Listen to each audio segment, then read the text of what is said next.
I have a new TV show on Newsmax TV on Saturdays at 7:30. Tune in. You'll enjoy it.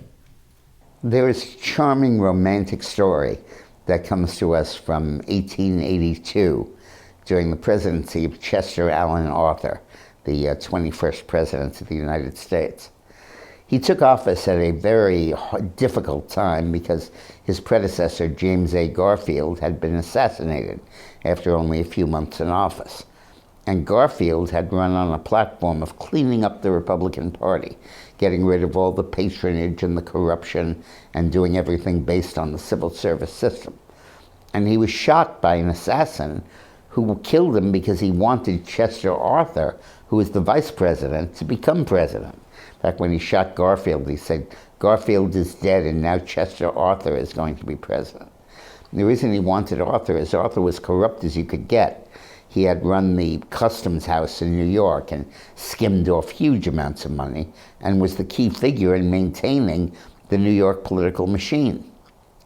But when Arthur took office, he got a letter from a young woman who he didn't know, had never met, never heard from before, named Julia Sand, S-A-N-D. And these letters were not discovered until 1958, when Arthur's letters were put up for history by his grandson. And Julia wrote him saying, "You've lived essentially a sinful life until now. You've been wallowing in corruption. You've made a lot of money. But now is the time for you to rise above this. You've been made president by an act of God, and he expects you to capture that divine spark within you and change the way you live and the way you work and your political priorities." And Arthur read the letter, saved it, and didn't answer it though. And Julia wrote him several times in the same vein, pleading for him to recognize the better angels of his nature. And Chester Arthur listened. He completely changed his policies as president. He refused to appoint a political hack to head the customs house. He put a good guy in there. He vetoed a bill for harbors and rivers that the Republicans wanted because of its patronage.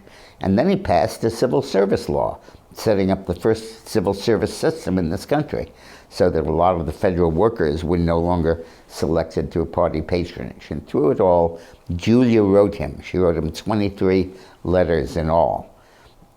They never met until about 2 years after she began writing. Arthur visited her in her brownstone in New York. She had been, despite being very young and very pretty, she was also fairly ill at times, and at times was an invalid. And without any notice, without saying he was coming, the president showed up at her door and went inside, and they chatted for about an hour with some of her family present. And nothing happened. They didn't touch. There was no implication of a romance there, although Arthur was a bachelor at the time.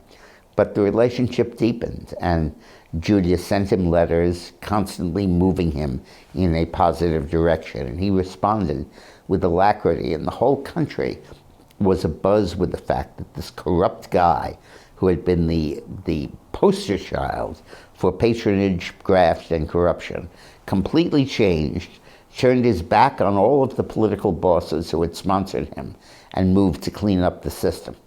The momentum for Arthur was so strong that it looked like, despite the boss's opposition, he could get renominated.